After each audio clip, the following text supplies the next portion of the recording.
Денеска ја промовираме првата генерација на подофицери по долги и неоправдани 11 години пауза.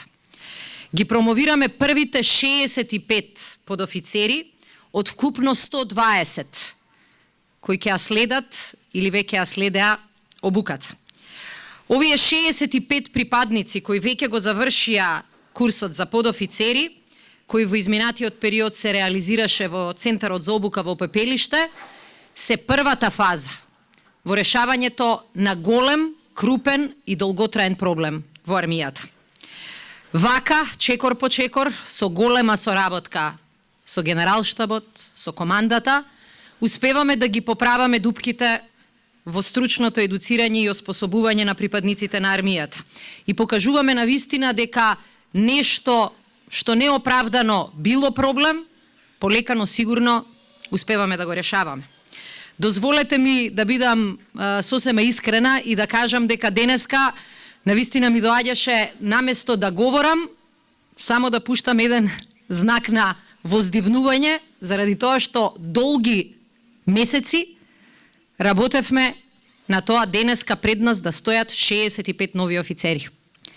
И тоа е пред се ваш личен успех, но тоа е успех и на сите ваши старешини и сите оние кои неуморно работеа за да бидете тука каде што сте денес. Кога бев избрана за министер за одбрана, искрена да бидам не можев да разберам како е возможно се уште да имаме 500 непополнети места за подофицери во нашата формација. Со тек на време сфатив дека навистина не бил лесен залак. Меѓутоа, ако до вчера имавме минус од 450 подофицери, со вашата група и со групата втора која продолжува веднаш по вас, ние успеваме практично во овие 3 месеци да го решиме проблемот со 120 припадници, 120 подофицерски места кои што веќе ќе бидат пополнети. И сакам денеска на оваа церемонија да кажам дека и лично како министер ќе се заложам секоја година да ја повторуваме оваа бројка. И веќе по 3 години да можеме да кажеме дека целосно сме го обновиле подофицерскиот кадар во армијата. И на тој начин да кажеме дека составот одговара на нашите потреби. Сакам да им честитам и на кандидатите кои што доаѓаат веднаш после вас на курсот, да им кажам дека според вашите сведочења нема да биде лесно и така и треба да биде. И само оние кои што заслужуваат треба да ги пополнат овие важни места во армијата. Честитки до генералштабот кој што покажа дека и покрај состојбите со коронавирусот ние нашите планови ги исполнуваме. И мислам дека и Министерството и армијата покажаа дека се една од ретките институции која дури ни за еден момент не запре со своите активности. И покрај тоа што контекстот беше многу поразличен. И покрај тоа што приликите беа многу потешки и покрај тоа што имавме по неколку приоритети. Бидете горди на тоа што во такви тешки моменти успеавте да направите еден чекор и во вашата кариера, меѓутоа и во новата организација и формација на армијата. Затоа ќе ве повикам да бидете и вие олицетворение токму на тие армиски вредности. Вие сте столбот на армијата и вашата служба ќе остави силен печат врз нејзиниот професионален развој. Вие го чувате моралот на војниците, вие го градите, вие го зацврстувате. Професионалноста и принципиелноста мора да бидат дел од вашата работа, бидејќи вие мора да бидете учители на своите војници. Да бидете компетентни тренери и лидери. Ви посакувам да бидете чувари и на редот и на дисциплината, што не е секогаш најпопуларно и најлесно, но најмногу од се бидете личен пример за секој од вашите војници. Навистина сметам дека со вашиот чин на промоција, после толку години, создаваме една нова генерација на армиски припадници и подофицери. Но исто така со вашето производство во подофицерски чин додаваме уште еден аргумент зошто војниците не треба да помислуваат на бројката 45 со страв или со неизвестност. Затоа што покажавме дека оваа армија и оваа земја се грижи за своите припадници. Еден од нив продолжува, како вас, да работи во армијата се до пензионирање. Не само да работи, туку и да ја гради армијата. Еден дел ќе продолжат да работат во армијата како цивилни лица, кои ги задржуваме, бидејќи знаат и можат и понатаму да помагаат. Еден дел заминува во други државни органи, еден дел се надевам со усвојувањето на измените на Законот за служба, со сериозна испратнина ќе замини во приватниот сектор. И она што долги години беше причина за страф, нема веќе тоа да биде. Она што долги години беше повод за неизвестност, да престане да биде.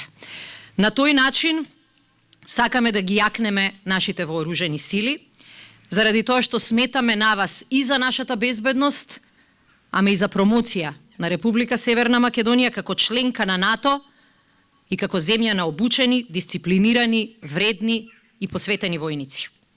Сакам да се заблагодарам и до групата инструктори од Командата за обука и доктрини, Батальонот за специјални сили и извидувачко-разузнавачкиот батальон, кои работеа со вас изминатите недели и кои ви помогнаа да бидете вистински и квалитетни подофицери. Почитувани генерали, почитувани цивили, почитувани подофицери, почитувани медиуми, следниот месец ќе обележиме 1 година од нашето членство во НАТО.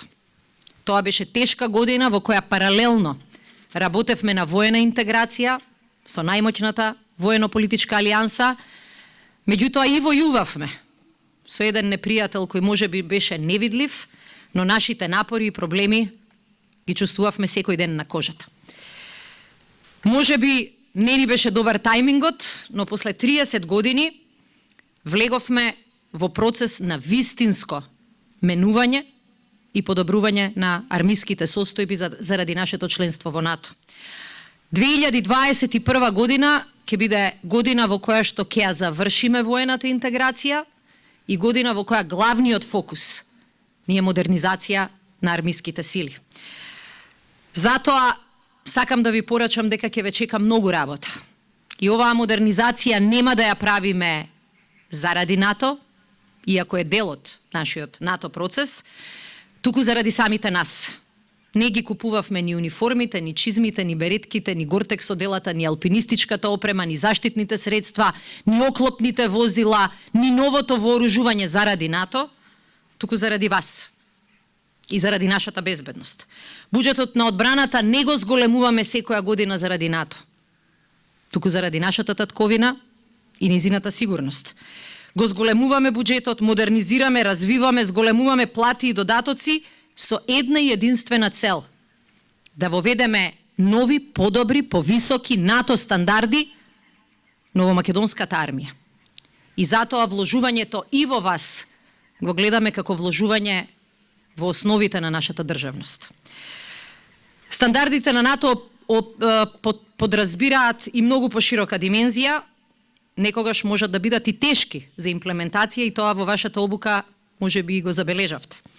За нас како земја излезена и од друг систем, земја со релативно млада демократија, влезот во таквата заедница е навистина квантен скок. Не само на ниво на стандарди, на одбрамбени капацитети, на одбрамбени доктрини, туку и на политичко и стратегиско ниво. И сега кога ги правиме првите чекори во НАТО, може би за прв пат кажуваме финално збогум на еден поранешен систем. И тоа не е секогаш лесно, но е секогаш важно.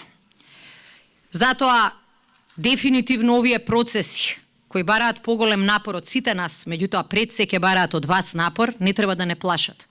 Туку треба да не радуваат, затоа што заедно ќе раснеме. Тоа се процеси низ кои се гради цврстината и отпорноста на армијата, но и цврстината и отпорноста на државата, која влезе во семејството на најмоќните. Почитувани подофицери, почитувани старешини, многу пат изодевме до тука. Да продолжиме и да продолжите со уште поголем елан, пожртвуваност и енергија. Сега веќе знаеме и кои сме и каде одиме и што сакаме да постигнеме.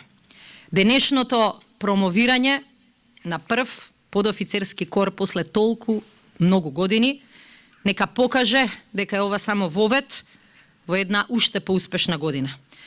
Сакам да ви посакам добре дојде на позициите, да ви кажам дека ве очекува само повеќе работа, и повеќе труд и повисоки очекувања, со среќа, со успех и со нови подобри резултати да ги прославуваме и годините што доаѓаат. Да ви е со среќа.